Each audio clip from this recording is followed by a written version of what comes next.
রাতে শোয়ার সময় ফুটো দিয়ে চাঁদের আলো দেখা যায়। টাকা কোথায় পাবো? তোর বাবার রেখে যাওয়া সামান্য জমিটুকু চাষ করে যা পাই তাতে তিনজনের দুবেলা খাবারই জোটে না। চাল সারাই করা তো বিলাসিতা। মা, আজ দুপুরে কি রান্না হবে? খুব খিদে পেয়েছে। ভাতের সাথে একটু আলু ভর্তা। চুপ করে থাক, এখন কাজ করতে দি, মাথায় হাজারটা চিন্তা। শুধু আলু ভর্তা? মা, যদি আজ অনেকগুলো আম পেতাম, কাঁচা আম দিয়ে তোমার হাতের ডাল খেতে কি যে মজা। আম পাবি কোথায়? আর যদি রতন চৌধুরীর বাগানের কথা মাথায় এনে থাকিস তাহলে বলে দিচ্ছি ওই মুখও হবি না। লোকটার নজর সাপের মতো, একটা শুকনো পাতাও তার নজরে রায় না। আমি তো এমনি বললাম মা, তার বাগানের দিকে কে যায়? লোকটা তো একটা আমের জন্য মানুষকে লাঠি নিয়ে তাড়া করে। আচার চাচাকে সেবার কি মারটাই না মেরেছিল? চাচার ছোট ছেলেটা নাকি খেলার সময় বাগানে ঢুকে পড়েছিল।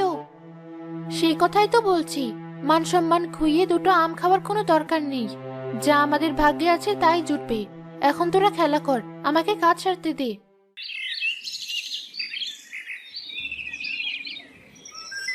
বৃষ্টি, আজ একটা কিছু করতেই হবে। কি করবি? মায়ের কথা শুনিসনি?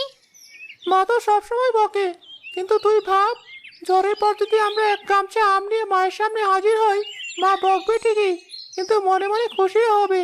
সেই আম বেচে তো চালটাও ঠিক করে দিতে পারে। যদি ধরা পড়ি চৌধুরী সাহেবের হাতে? আমরা চোর নাকি? ঝড় এসে আম ফেলে দেবে, আমরা শুধু মাটি থেকে কুড়িয়ে নেব। এতে আবার ধরা পড়ার কি আছে? প্রকৃতি যা দেবে তা সবার। চৌধুরী সাহেব একাই সব খাবে নাকি?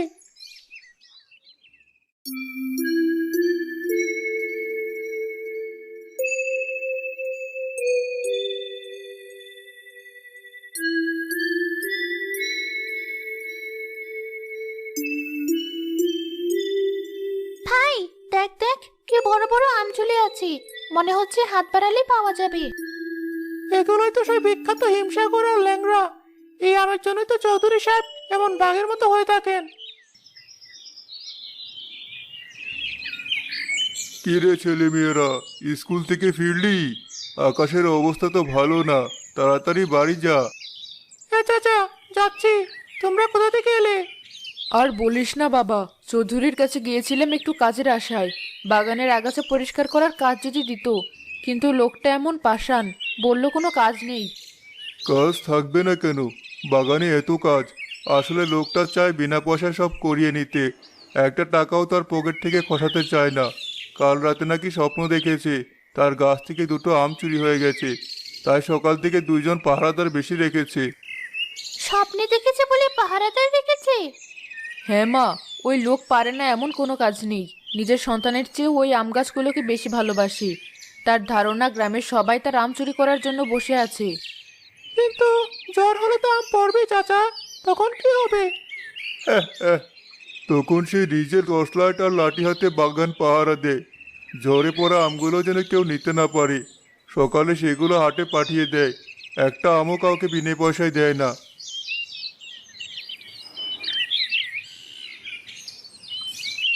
শুনেছিস ভাই, লোকটা ঝড়ের সময়ও বাগান পাহারা দেয়। আমাদের যাওয়ার দরকার নেই, খুব বিপদ হবে। তার মানে সে জ্বরের সময় বাগানে থাকবে? এটা তো আরো ভালো হলো। ভালো হলো মানে? আরে বোকা, সে তো থাকবে বাগানের সামনের দিকে, বড় গেটের কাছে। আমরা ঢুকবো পিছন দিক দিয়ে, ঝোপঝাড়ের আড়াল দিয়ে। সে টেরও পাবে না। আর যত বড় ঝড় হবে আমাদের তত লাভ। আর চৌধুরী সাহেবের সব হিসাব আমি উল্টে দেবো। চল তাড়াতাড়ি বাড়ি যাই, প্রস্তুতি নিতে হবে।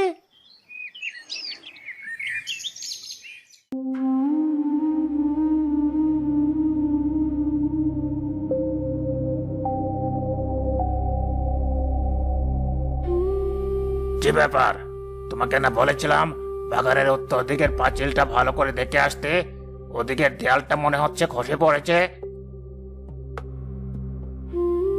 দেখে এসেছি হুজুর, ওই সামান্যই ভাঙ্গা, ওদিক দিয়ে গরু ছাগল ঢুকতে পারবে না। গরু ছাগলের কথা কে বলেছে? আমি মানুষের কথা বলছি, গ্রামের ওই পিচ্চি চোরের দলগুলোর কথা বলছি। ওদের কাছে ওইটুকুই ভাঙ্গায় অনেক। আজই ওটা মেরামত করার ব্যবস্থা করো। একটা আমও যদি খোয়া যায় তার দাম আমি তোমার মাইনে থেকে কেটে নেব। জি হুজুর, কিন্তু হুজুর, আকাশ যেরকম মেঘ করেছে, আজ মনে হচ্ছে ভয়ঙ্কর ঝড় আসবে। এখন রাজমিস্ত্রি পাবো কোথায়? ঝড় আসবে তো কি হয়েছে? ঝড় এলে আমার বাগানের ক্ষতি হবে, তোমাদের তাতে কি? তোমাদের কাজ পাহারা দেওয়া, তোমরা তাই করবে। ঝড় বৃষ্টি মাথায় নিয়েই পাহারা দেবে, কান দুটো সজাগ রাখবে, যেন টুপ করে একটা আম পড়ার শব্দ হলেও টের পাও। কিন্তু হুজুর, এই দুর্যোগে। কোনো কিন্তু নয়, যাও এখান থেকে। আর শোনো, ঝড়ের সময় আমি নিজেও বাগানে থাকবো। আমার চোখে তুলে দেওয়া তো সহজ নয়, প্রত্যেকটা ঝরে পড়া আমের হিসাব আমি নেব। যাও।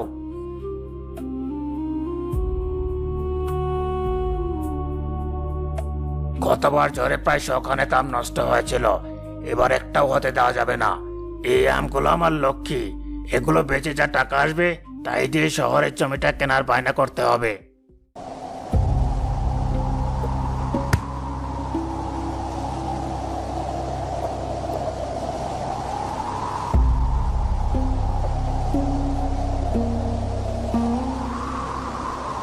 আকাশ, বৃষ্টি, ঘরে আয়, দেখছিস নাকি ঝড় আসছে, এখনই সব উড়িয়ে নিয়ে যাবে। মাঝি ভাবে হাক ডাক করছে, আমরা বেরোবো কি করে? ঝড়টা একবার নামতে দে, তখন দেখবি মায়ের আর কোনো দিকে খেয়াল থাকবে না। মা তখন শুধু ভাঙা চালটা নিয়ে ব্যস্ত থাকবে, সেটাই আমাদের সুযোগ। কানের কাছে গিয়ে তো ফুসু করছিস তোরা, আমি কিন্তু সব বুঝতে পারছি। আর যদি আমার কথার অবাধ্য হয়েছিস তাহলে তোদের কপালে দুঃখ আছে।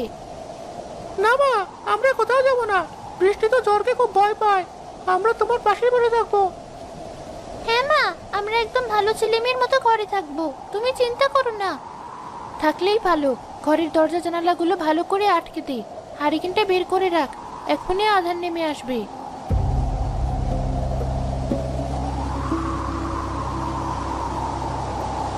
তৈরি থাক, বাতাসা দেখেছিস? এই তো শুরু হলো আসল খেলা। চৌধুরী সাহেব এখন নিশ্চয় তার বাগানের গেটের কাছে চেয়ার পেতে বসেছে, ভাবছে সে খুব চালাক। আমার কিন্তু বুকটা খুব কাঁপছে ভাই, যদি মায়ের কথা সত্যি হয়, যদি আমাদের কোনো বিপদ হয়। কোনো বিপদ হবে না, আমরা তো শুধু আমাদের অধিকারটা নিতে যাচ্ছি। যে আম ঝড়ে মাটিতে পড়ে তার উপর সবার অধিকার থাকে। তুই শুধু আমার পেছনে পেছনে থাকবি, দেখবি কাল সকালে আমাদের উঠান আমে ভরে যাবে।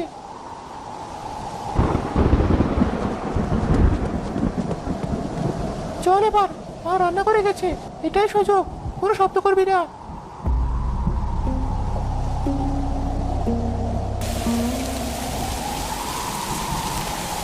বৃষ্টি, আমার পাশে থাক, দূরে যাস না। ভাই, আমি কিছু দেখতে পাচ্ছি না, চিলের আঘাতে মাথা ফেটে যাচ্ছে, চলো ফিরে যাই। এখন ফিরে যাওয়ার কোনো উপায় নেই, একটু ধৈর্য ধর। ওই শোন, আম পড়ার শব্দ শুনতে পাচ্ছিস?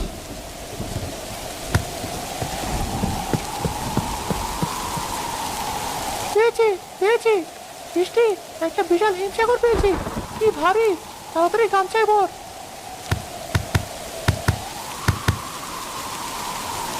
আমিও পেয়েছি। ভাই, এখানে অনেক আম, আমাদের পায়ের নিচে শুধু আমার আম।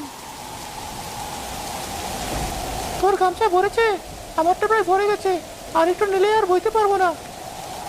আমারটাও, কিন্তু ভাই আমার মনে হচ্ছে কেউ যেন এদিকে আসছে, আমার খুব ভয় করছে।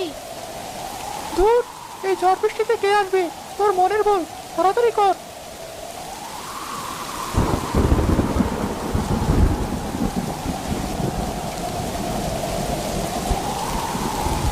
পেয়েছি, পেয়েছি চোরের দলকে, আজ তোদের আমি ছাড়বো না। দাঁড়া। সর্বনাশ, পালা বৃষ্টি, যেদিকে পারিস পালা। ভাই, আমি দৌড়াতে পারছি না, গামছাটা অনেক ভারী। গামছা ফেলিস না, ওটা আমাদের স্বপ্ন, ওটা নিয়েই তোরা ধরা পড়লে সব যাবে, মারও খেতে হবে।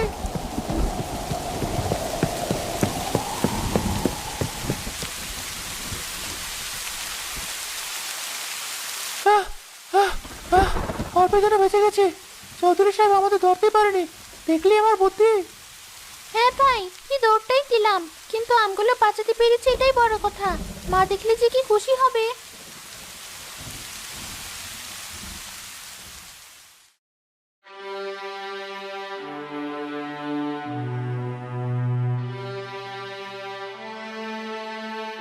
রান্নাঘর, মা।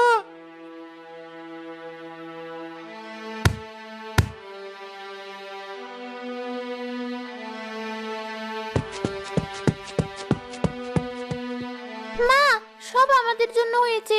আমরা তোমার কথা শুনিনি। আমরা যদি আম না কুড়াতে যেতাম তাহলে হয়তো চালটা উড়ে যেত না।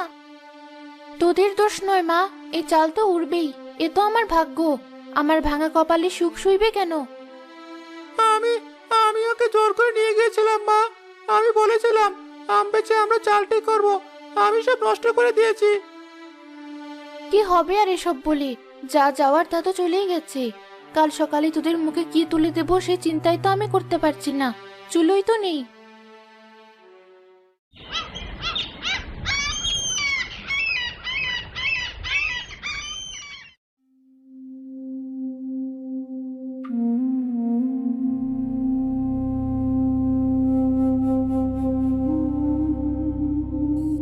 চৌধুরী সাহেব, আপনি এখানে?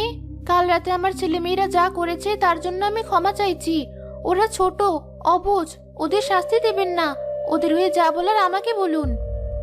রতন চৌধুরী মিনার কথার কোনো উত্তর না দিয়ে কিছুক্ষণ ভাঙা রান্নাঘরের দিকে তাকিয়ে থাকেন। তার মুখের কঠোর রেখাগুলো ধীরে ধীরে বদলে যেতে থাকে। শাস্তি? কাদের শাস্তি দেব? এই দুটো বাচ্চাকে, নাকি তোমাদের এই ভাঙ্গা কপালকে? কালকে ঝড়টা শুধু তোমাদের চালিয়ে ওড়ায়নি মিনা, আমার বাগানেরও কোমর ভেঙে দিয়ে গেছে। শয়ে শয়ে আম মাটিতে পড়ে নষ্ট হয়েছে। যা লোকসান হয়েছে তা দিয়ে তোমাদের মতো 10টা পরিবারের 1 বছরের খোরাক হয়ে যেত। এবার আমাদের ধরবে, পুলিশে দেবে। হ্যাঁ, কিন্তু আজ সকালে যখন এদিকে এলাম তখন তোমাদের এই অবস্থা দেখে আমার কি মনে হচ্ছে জানো? মনে হচ্ছে আমার টাকার লোকসানের চেয়ে তোমাদের এই এক রাতের সর্বনাশ অনেক অনেক বেশি।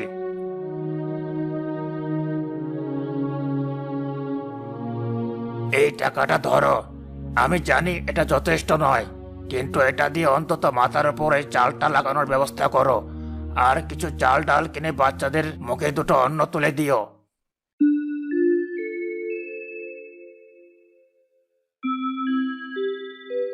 কিন্তু সাহেব, আমার বাচ্চারা তো আপনার বাগানে চুরি করতে ঢুকেছিল। চুরি? ওটাকে আমি চুরি বলবো না। আর শোনো, কাল রাতে আমার বাগানে যত আম ঝরে পড়েছে একটাও আমি হাটে পাঠাবো না। সব আম তোমাদের।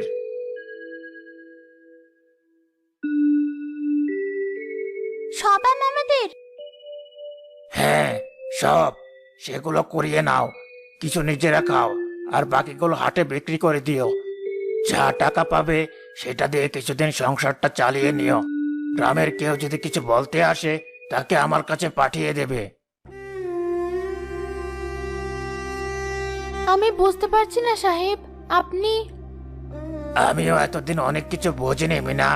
কাল রাতে যখন টর্চ নিয়ে ওদের তাড়া করেছিলাম তখন এই বাড়ির কাছে এসে থমকে গিয়েছিলাম। নিজের চোখে দেখলাম কিভাবে একটা ঝাপটায় তোমাদের চালটা কাগজের মতো উড়ে গেল। আমি আড়াল থেকে দেখলাম দুই ভাই বোন আমগুলো নিয়ে হাসতে হাসতে ঘরে ঢুকে কিভাবে পাথর হয়ে গেল। দেখলাম একজন মা তার সর্বস্ব হারিয়েও কিভাবে বাচ্চাদের বুকে টেনে নিচ্ছে। তখন হঠাৎ আমার মনে হলো আমি কিসের পিছনে ছুটছি? টাকা, সম্পদ। যে সম্পদ মানুষের একটুকু কষ্ট দূর করতে পারে না, সেই সম্পদের কি দাম? এই কালবৈশাখী আমার কাছে আম জড়িয়ে দিয়েছে ঠিকই, কিন্তু আমার চোখের ওপর বছরের পর বছর ধরে জমে থাকা লোভের পর্দাটাকেও সরিয়ে দিয়ে গেছে।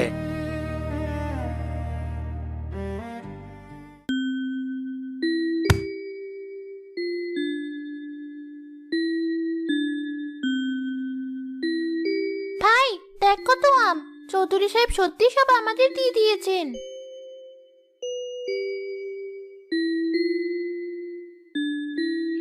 এ কি মিনা, তোমরা চৌধুরীর বাগানে? সে কিছু বলছে না? চৌধুরী সাহেবই আমাদের অনুমতি দিয়েছেন। সব ঝরে পড়া আম তিনি আমাদের দিয়ে দিয়েছেন। বলো কি? রতন চৌধুরীর এমন মতিগতি বদল হলো কি করে? এ তো দিনের বেলায় সূর্য পশ্চিমে ওঠার মতো ঘটনা। কাল রাতে ঝড়টা শুধু আমাদের ঘরে ভাঙেনি খালা, চৌধুরী সাহেবের মনটাকেও বোধহয় নতুন করে গড়ে দিয়ে